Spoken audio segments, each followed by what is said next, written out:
I wasn't gonna do any segments because I know that the York and Fig NPR series is going to have a lot better photographs and video feed of.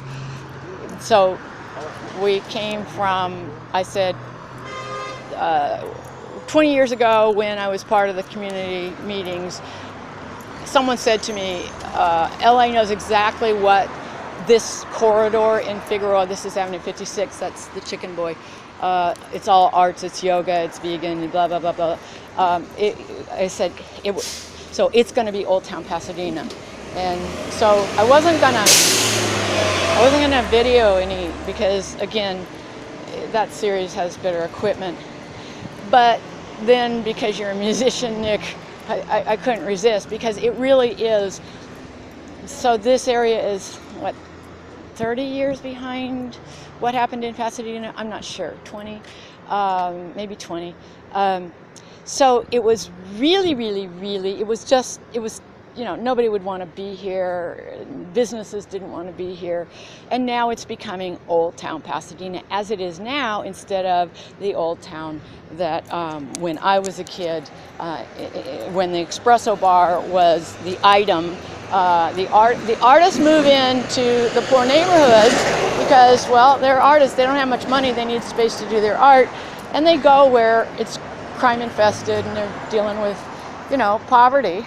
And they do cool things, and then it becomes cool, and then the developers take it over and charge high rents for it, and the artists have to leave.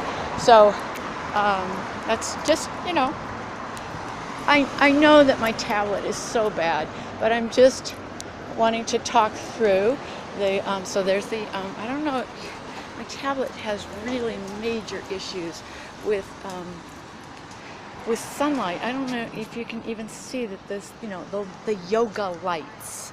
So these are the old buildings. The facades are, you know, are very desirable. We've probably got developers who, you know, there you go. So can you see that? What I'm seeing there, it is yoga and lights. Now, but what I wanted, so that used to be a really crappy store. Obviously, it's being bought by someone who's going to, you know, the facade. The facade is all important to making this look like Old Town Pasadena, high dollar, where the rich are very comfortable being, and the poor are not welcome. So, and they have no place to go because there's no place left to live, because the rich have come in and taken every available space to live in. Yeah, and so we have the highest homeless population in the country here in Los Angeles, which I could have shown you there up at that library, pricey remake to look like the Lummis Tower, iconic tower. Yeah, there's a huge homeless encampment in the park that abuts up against it. So there's your T-Mobile. You know, nice building, nice facade. I'm cool with them. Rather them than anybody else. So there was a point, damn, okay, where is it? So there's Frank's camera.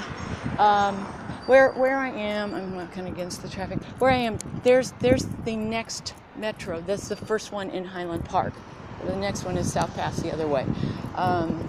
So, and there will be, and it's been discussed, the housing development here. And they talk to the community as if there's some input, like they have these community meetings, like, what do you want? Oh, bullshit. I mean, after all these years, I mean, the plans were drawn 20 years ago. They know exactly where they're putting it. You know, I mean, it has nothing to do with what the public wants whatsoever. So what I'm trying to show you, I was walking back up. So now these really expensive art galleries, you know, like back Expresso bar, back in when we're stepping over drunks, the Caltech people, the chefs getting off work. I was the only chef there getting off work, but they were all Caltech people playing chess in the Expresso bar run by Margaret, when there were no place you got coffee. No place you could get coffee at any hour, but certainly not at 1 a.m. And sit and be with cool people. So what I was looking for, and I'm a little disoriented.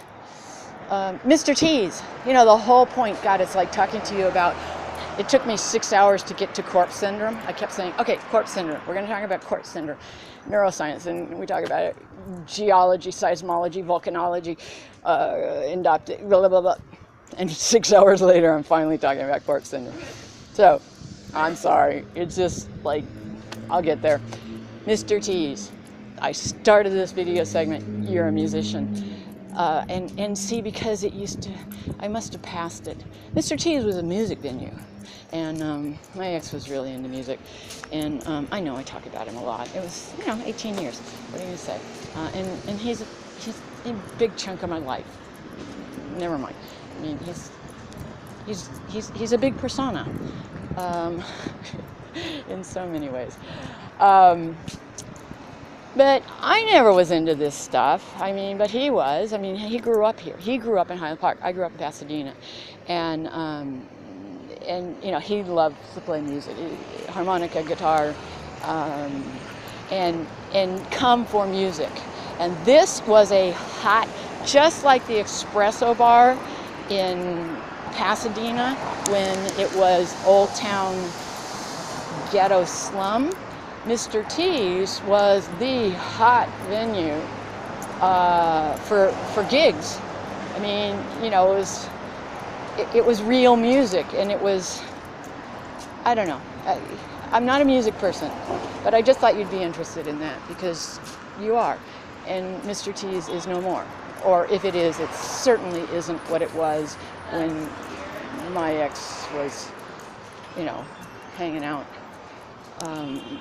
When that was just what you did. I mean, the cool people in Highland Park went to Mr. T's. Mr. T's was here forever. Mr. T's was here when, I think it started as a bowling alley. I think the front was a bowling alley, but in the back was the music venue. So, okay, Nick, I think I forgot to put money in the meter. I better run. Oops.